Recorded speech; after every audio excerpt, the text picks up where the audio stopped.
नमस्कार, बहुत स्वागत आपका इस बुलेटिन में। मैं हूं आपके साथ अवंतिका श्रीवास्तव। मध्य प्रदेश के लिहाज से बहुत बड़ी जानकारी, सूत्रों के हवाले से खबर। मध्य प्रदेश में मंत्रिमंडल विस्तार कल होने वाला है। कल शाम मोहन मंत्रिमंडल का विस्तार होगा। सभी चेहरे एक एक कर आपके सामने होंगे। दिल्ली में नामों पर मुहर लग चुकी है। आपको बताया कि कल देर शाम बैठक हुई है और उस दौरान भी तमाम वरिष्ठ नेताओं की मौजूदगी रही। दिग्गजों की भूमिका पर सबसे बड़ा सवाल कि आखिर दिग्गज मध्य प्रदेश में क्या कैबिनेट में आपको नजर आने वाले हैं। कैलाश विजयवर्गीय, राकेश सिंह को मौका मिल सकता है, ये एक बहुत बड़ी जानकारी। तो एमपी में मंत्रिमंडल विस्तार को लेकर जानकारी। कल मोहन कैबिनेट की पूरी टीम आपको देखने को मिलेगी। ये देखने वाली बात कि किस चेहरे को कौन सा प्रभार दिया जाता है। दिग्गजों को लेकर तो सवाल है ही, लेकिन क्या 24 को मद्देनजर रख फैसला लिया गया? क्या सामंजस्य बैठाने का प्रयास किया गया? समीकरण साधे गए, संभाग साधे गए, चेहरों को साधा गया? ये देखने वाली बात है। बीजेपी का फॉर्मेट मध्य प्रदेश के मंत्रिमंडल विस्तार के साथ ही साफ हो जाएगा। छत्तीसगढ़ और राजस्थान के लिए भी फिर आप देख सकते हैं कि अमूमन इसी प्रकार की स्थिति हो, क्योंकि मुख्यमंत्री का और उप मुख्यमंत्री का पैटर्न तीनों ही राज्यों में आपने देखा सिमिलर। एक नए चेहरे को मौका हो सकता है कि नए चेहरों को मौका देने का प्रयास बीजेपी की तरफ से हो। हालांकि पहली बार के विधायकों को कैबिनेट में नहीं रखा जाएगा, ये चीज जरूर सामने आई है। संसदीय क्षेत्र वाला जो फैक्टर है, हो सकता है कि वो अमल में लाया गया हो, क्योंकि हर एक इलेक्शन पर भारतीय जनता पार्टी का ध्यान।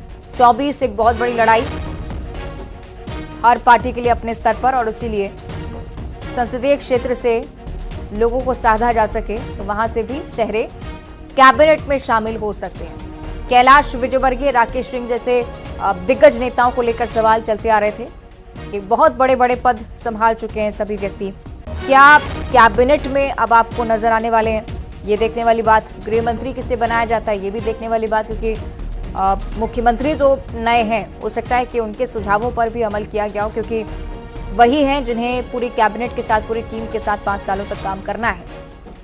अब ये देखने वाली बात कि किसे आधार मानते हुए कैबिनेट का गठन हुआ है, संख्या कितनी होगी, ये भी कल स्पष्ट हो पाएगा। सूत्रों के हवाले से जानकारी कि पहले माना जा रहा था कि बहुत ज्यादा मंथन की जरूरत बीजेपी को पड़ रही है, हो सकता है कि बहुत ज्यादा लंबा समय लगे, लेकिन ये जानकारी कि कल शाम तक मंत्रिमंडल का विस्तार।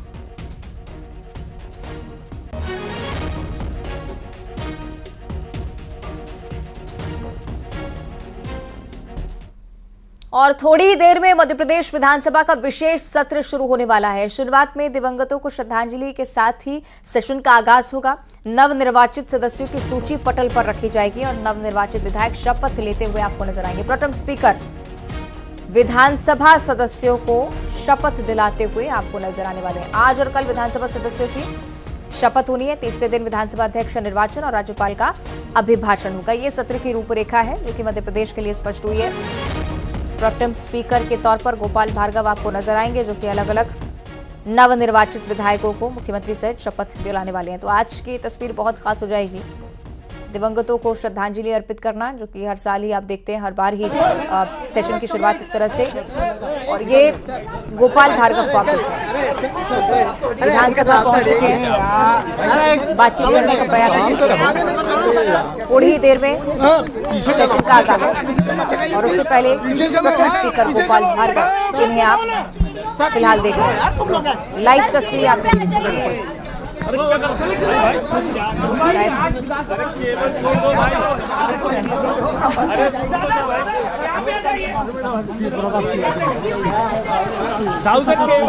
केबल टूट जाएगी। गोपाल भार्गव, विधानसभा का विशेष सत्र, प्रोटेम स्पीकर के तौर पर आप इस वरिष्ठ चेहरे को देख रहे हैं, जो नवी बार जी एक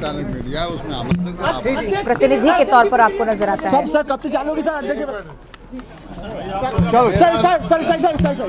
मेरा 9वां कार्यकाल है, सतत रूप से बगैर ब्रेक के।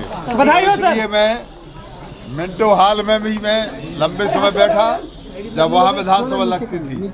ये नया विधानसभा भवन बना है, इसमें भी लंबे समय से बैठ रहा हूँ। और इस नए सत्र में नई विधानसभा का जो गठन हुआ है, पहले दिन में आधिकारिक रूप से यहाँ जा रहा हूँ, इसलिए मैं प्रणाम करता हूँ। चल हो गया। तो ये देखिए, पैर छूकर विधानसभा में दाखिल हुए गोपाल भार्गव प्रोटेम स्पीकर के तौर पर इस बार पहुंच रहे हैं, लेकिन नवी बार विधानसभा का हिस्सा हैं। कुछ बड़े चेहरे जो इस बार आपको विधानसभा के सत्र के दौरान नजर नहीं आने वाले हैं, उसकी लिस्ट भी हम आपको दिखा रहे हैं। ये चेहरे भी बहुत महत्वपूर्ण हो जाते हैं, क्योंकि मध्य प्रदेश की राजनीति में लंबे अरसे से बहुत अच्छा अनुभव और उसके बाद बहुत कद्दावर तरीके से अपनी बात रखते हुए विधानसभा में आपको दिख रहे थे, लेकिन अब ये गूंज आपको विधानसभा में सुनाई नहीं देगी। जीतू पटवारी पूर्व मंत्री रहे हैं। अब से कि शैलेंद्र के पास इस बीच चलते हैं। विधानसभा को लेकर क्या कुछ अपडेट शैलेंद्र आपके पास, कितनी देर का इंतजार और?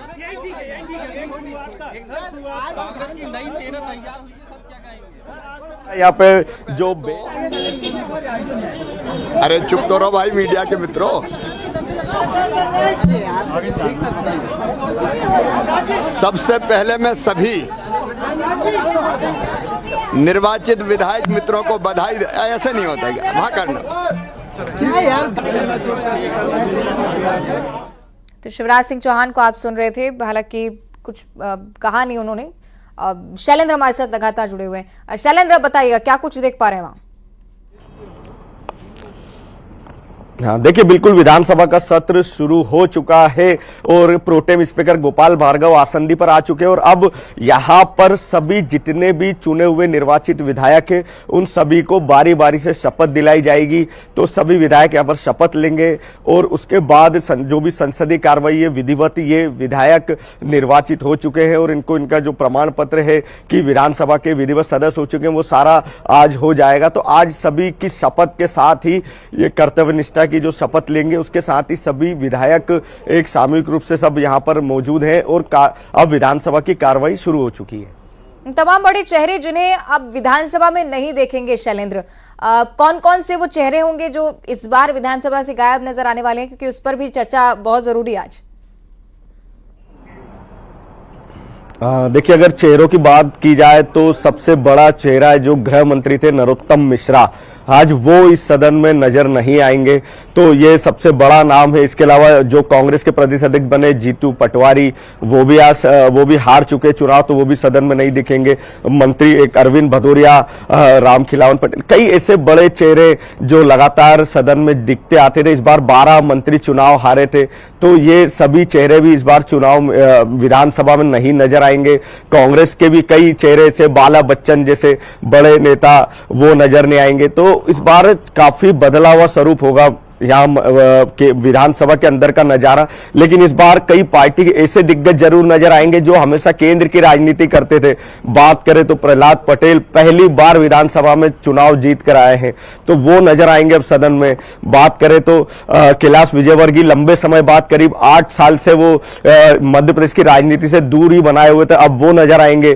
तो ये वो चेहरे, सांसद रीटी पाठक हो, राय उदय प्रताप सिंह हो, ये सब चेहरे।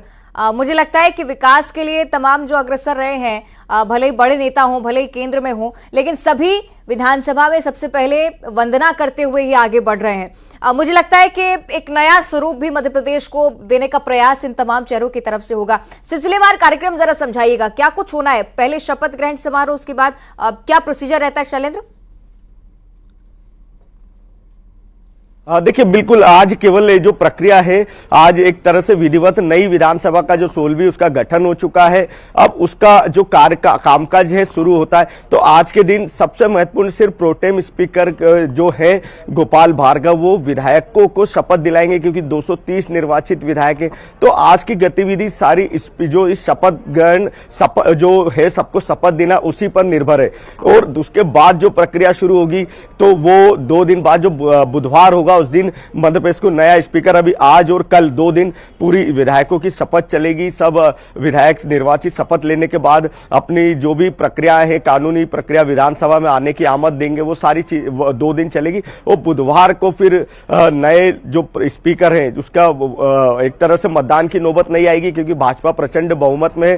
तो नरेंद्र सिंह तोमर को पहले ही स्पीकर चुन लिया गया भाजपा संगठन ने। लेकिन अब विधिवत प्रक्रिया जो विधानसभा में होती है, जो नियमानुसार अनुसार कार्रवाई चलती है वो चलेगी। प्रोटेम स्पीकर सभी विधायकों की से एक तरह से सलाह लेंगे, बातचीत करेंगे और उसके बाद वहां सदन के भीतर नया स्पीकर विधिवत निर्वाचन प्रक्रिया से चुना जाएगा।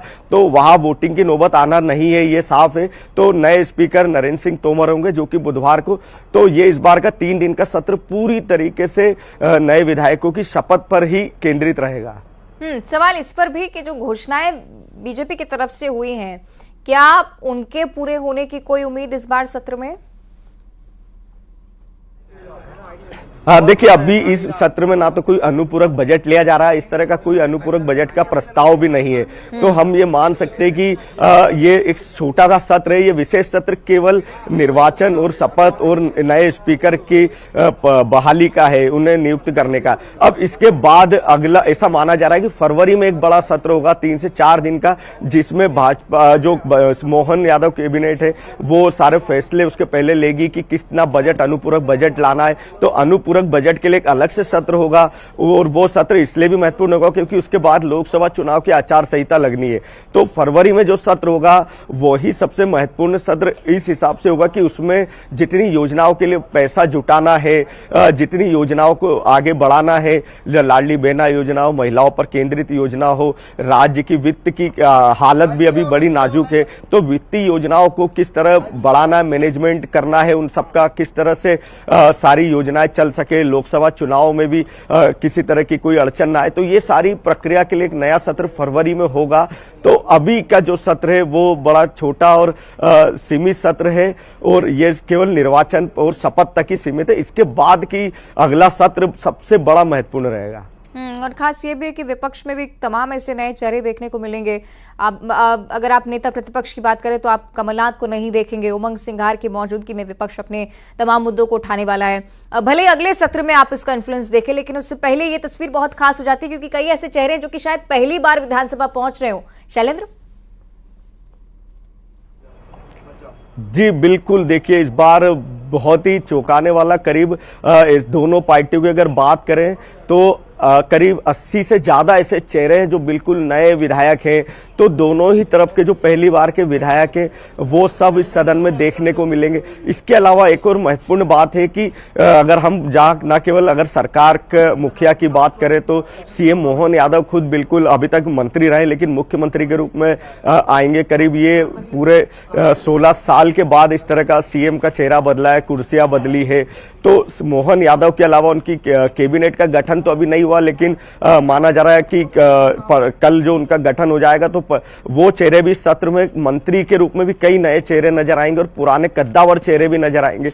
इसके अलावा अगर बात की जाए तो कांग्रेस की पूरी युवा, कुछ मंत्री जो मुख्यमंत्री बन गए, कुछ मुख्यमंत्री जो विधायक के तौर पर आज पहुंच रहे हैं, तमाम परिवर्तन देखने हैं और ये देखने वाली बात की कार्यवाही के दौरान क्या कुछ होता है। बहुत शुक्रिया आपका फिलहाल शैलेंद्र, लेकिन नजरें लगातार बनाए रखेगा और विधानसभा को लेकर अपडेट भी आप तक हम लगातार पहुंचाएंगे।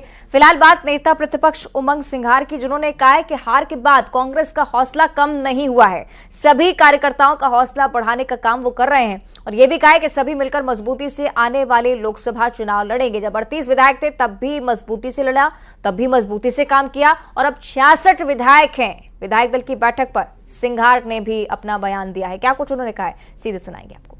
मध्य प्रदेश कांग्रेस के तमाम विधायक पीसीसी कार्यालय इस वक्त पहुंच रहे हैं और यहां से नेता प्रतिपक्ष उमंग सिंघार के साथ एक साथ विधानसभा के लिए रवाना होंगे। सर, इससे एकजुटता का और मजबूती का संदेश देने की एक कोशिश कांग्रेस की। देखिए, प्रदेश के अंदर कार्यकर्ता हार के बाद हमारे उनका मनोबल नीचे है और मैं चाहता हूं कि सभी मिलके एक संदेश दे कि पार्टी का कार्यकर्ता आने वाले चुनाव हर चुनौती को लड़ने के लिए तैयार खड़ा है। उसी उद्देश्य से, बाकी ऐसा कोई अलग से कोई उद्देश्य नहीं है। सर, सरकार बड़ी बहुमत की है 163 और आप लोग 66, घेरना थोड़ा सा कठिन एक चुनौती इसे मानते हैं आप?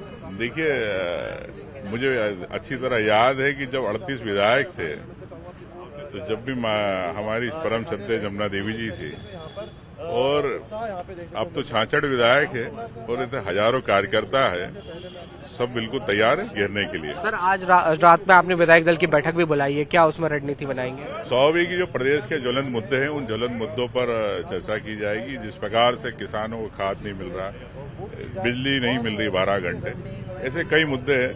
और सरकार अब चूंकि अभी राज्यपाल के अभिभाषण के माध्यम से अब उनका आएगा प्रस्ताव कि क्या चाहते हैं प्रदेश के अंदर, तो ऐसे सपने तो हमने कई बार देखे राज्यपाल के अभिभाषण से। अब अगले सपने क्या दिखाती है, उन सपनों को साकार कर पाती कि नहीं भारतीय जनता पार्टी।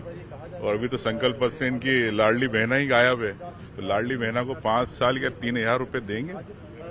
ये सारे मुद्दे रहेंगे जिस पर विपक्ष जो है वो सदन में सरकार को घेरने का काम करेगा और ये भी कहना है कि हम कार्यकर्ताओं में ऊर्जा भरने का काम इस पूरे विधानसभा सत्र के दौरान करेंगे। वीडियो जर्नलिस्ट खिलान सिंह के साथ न्यूज़ 18 के लिए भोपाल से वासु चौरे। और अब देखिए सुपरफास्ट 100।